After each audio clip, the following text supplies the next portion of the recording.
प्रणाम मित्रों। तो चलिए आज हम लोग आदिकाल की प्रमुख काव्य प्रवृत्तियों पर चर्चा करते हैं। आदिकाल में किस प्रकार की रचनाएं की जाती थी उसके विषय में आज हम लोग जानेंगे। पृथ्वीराज रासो हिंदी साहित्य का आदि महाकाव्य है। प्रस्तुत ग्रंथ का रचना काल संवत 1225 से 1239 तक बतलाया जाता है। इसमें पृथ्वीराज चौहान की वीरतापूर्ण आदर्श एवं दर्प की कथा वर्णित है। उनके जन्म से लेकर मृत्यु पर्यंत संघर्ष एवं युद्ध की कथा है। पृथ्वीराज और जयचंद का पारस्परिक बैर, संयोगिता स्वयंवर, संयोगिता अपहरण, पृथ्वीराज का भोग विलास में रत होना, शहाबुद्दीन का आक्रमण, पृथ्वीराज का बंदी रूप में गजनी जाना आदि कथानक की मुख्य घटनाएं हैं। यह वीर रस प्रधान काव्य है। इसके साथ श्रृंगार के उभय पक्षों का भी वर्णन है। वीर और श्रृंगार रस पृथ्वीराज चौहान के चरित्र के दोनों पक्षों का उद्घाटन करते हैं। इससे स्पष्ट है कि वह जितना वीर है उतना ही श्रृंगार प्रेमी भी। इस काव्य में कवि ने नैतिक आदर्श का भी निर्वाह किया है। इसमें वस्तु वर्णनों का आधिक्य है। कवि ने नगरों, वनों, दुर्गों आदि का वर्णन बड़ी ही तन्मयता के साथ किया है। इसमें अलंकार स्वभावतः ही आ गया है। अनुप्रास एवं उत्प्रेक्षा तो शायद ही आ गए हैं। इसकी भाषा विवादग्रस्त है, फिर भी यह काव्य पिंगल शैली में लिखी गई है। इसमें ब्रज भाषा का वह रूप है जिसमें राजस्थानी बोलियों का मिश्रण है। इस काव्य की भाषा सौंदर्य का निखार तो लाक्षणिक एवं ध्वन्यात्मक शब्दावली से हुआ है। ऐसा कहा जाता है कि रासो के अंतिम भाग को चंद्र के पुत्र जल्हन ने पूरा किया है। पुस्तक जल्हन हस्त दे चली गजन नृप काज। यद्यपि इस ग्रंथ की प्रामाणिकता में विद्वानों का संदेह है, फिर भी हिंदी साहित्य के अपभ्रंश साहित्य की यह अनुपम रचना है। अमीर खुसरो, इनका असली नाम अबुल हसन था। इनका जन्म 1255 ईस्वी में एटा उत्तर प्रदेश के पटियाली नामक गांव में हुआ था।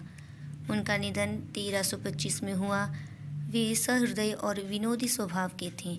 इनका संबंध दिल्ली के राज दरबार से था। उन्होंने अपनी आंखों से गुलाम वंश का पतन, खिलजी वंश का उत्थान और पतन तथा तुगलक वंश का प्रारंभ देखा था। वे फारसी के विद्वान ही नहीं वरन कवि और लेखक भी थे। उनके लिखे वॉइस फारसी ग्रंथ अब भी मिलते हैं। हिंदी में उनकी पहेलियों, मुकरियों की बड़ी ख्याति है। इनमें मनोरंजन और जीवन पर गहरे व्यंग्य एवं एक साथ उपलब्ध होते हैं। यद्यपि उनका साहित्य गहन गंभीर तत्वों का विवेचन और निरूपण करने वाला नहीं था, परंतु भाषा की दृष्टि से उनकी पहेलियों और मुकरियां साहित्य के इतिहास में स्मरणीय हैं। उनके काव्य में खड़ी बोली काव्य भाषा बनने का सफल प्रयास कर रही थी।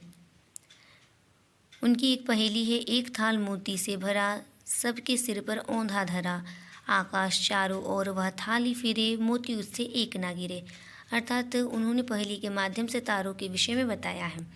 उनकी एक मुकरी है, खा गया पी गया दे गया भुट्टा, क्यों सकी साजन ना सकी कुत्ता। खुसरो द्वारा जो ब्रजभाषा की कविताएं लिखी गई है उनमें सरसता और भावों की अभिव्यंजना है। ये सुप्रसिद्ध संगीतज्ञ भी थे। उन्होंने पद्य में अरबी, फारसी और हिंदी का एक वृहद कोश भी लिखा था जो पूर्ण रूप से उपलब्ध नहीं है। खुमान रासो एक प्रबंध काव्य है। यह दलपति विजय द्वारा रचित है। 9वीं शती के चित्तौड़ नरेश खुमान के युद्धों का इसमें चित्रण है। इस ग्रंथ का रचना का संदिग्ध है। इस काव्य की रचना शैली और विषय वस्तु से प्रभावित है कि यह काव्य किसी जैन साधु की रचना नहीं है। यदि यह जैन साधु ने लिखा होता तो धर्म भावना का उल्लेख कहीं न कहीं अवश्य मिलता। इस पुस्तक की प्राथमिक पांडुलिपि पूना के संग्रहालय में सुरक्षित है। यह 5000 छंदों का विशाल काव्य ग्रंथ है। इसमें राजाओं के युद्धों और विवादों का सरस वर्णन हुआ है तथा प्रसंग के अनुसार नायिका भेद, षड ऋतु आदि के चित्रण भी मिलते हैं। ग्रंथ का मुख्य प्रतिपाद्य विषय है राजाओं की प्रशंसा। वीर रस के साथ श्रृंगार रस की धारा आरंभ से अंत तक प्रवाहित है। इसकी भाषा राजस्थानी है। इसमें वस्तु वर्णन की रमणीयता है तथा दोहा, सवैया, कविता आदि छंद प्रयुक्त हुए हैं। इस ग्रंथ की 2 पंक्तियां हैं। पियू चित्तौड़ ना आवियो, सावन पहिली तीज, जोहे बाट विरहणी, खिन आवे खीज। इसके पश्चात है बीसल देवरासो। इसके रचयिता नरपति नाल है। यह एक मुक्तक वीर गीत काव्य है। यह काव्य वस्तुतः प्रेमाख्यान काव्य परंपरा की कोटि में आता है। यह ग्रंथ गीति काव्य के रूप में लिखित होने पर भी इसमें एक प्रबंध चलता है, इसलिए इसे प्रबंधात्मक गीत काव्य की संज्ञा से विभूषित किया गया है। नलपति नाल बीसल देव के समकालीन थे, ऐसा माना जाता है। इस वृत्ति में विग्रह राज चतुर्थ अर्थात बीसल देव के चरित्र का वर्णन है। इस काव्य को 4 सर्गों में विभाजित किया गया है। प्रथम सर्ग में लोमर के राजा बीसल देव का धार राजा भोज परमार की पुत्री राजमती से विवाह संपन्न होना वर्णित है।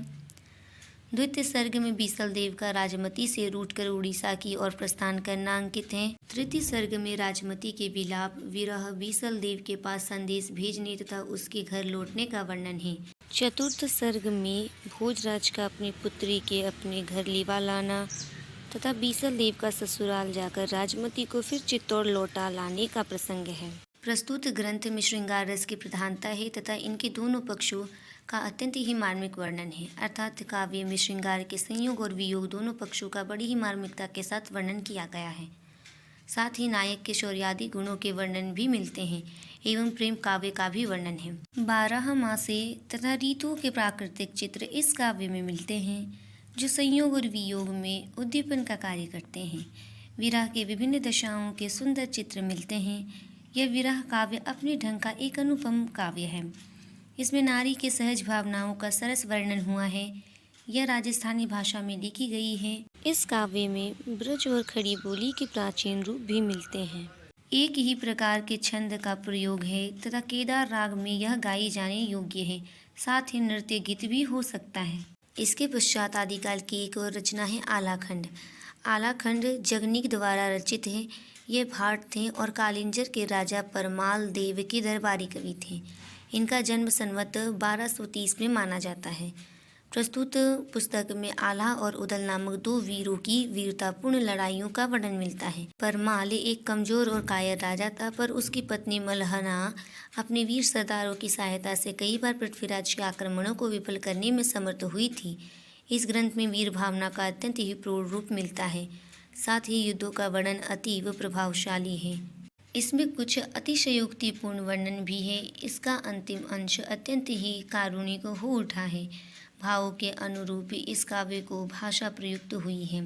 छंद विधान की दृष्टि से अगर देखा जाए तो इस काव्य की एक विशेष शैली है जिसे हम आला शैली कहेंगे, और इसके साथ साथ ये गैर शैली में लिखी गई है और अत्यंत ही लोकप्रिय काव्य रचना है। आलाखंड की 2 पंक्तियां हैं। 12 बरस लो कुकर जीवे, अरु 13 लो जिए सियार, बरस 18 क्षत्रिय जीवे, आगे जीवन को धिक्कार। अर्थात कवि कहते हैं कि 12 बरस लो कुकर जीवे, यानी कि 12 वर्षों तक कुत्ते का जीवन होता है।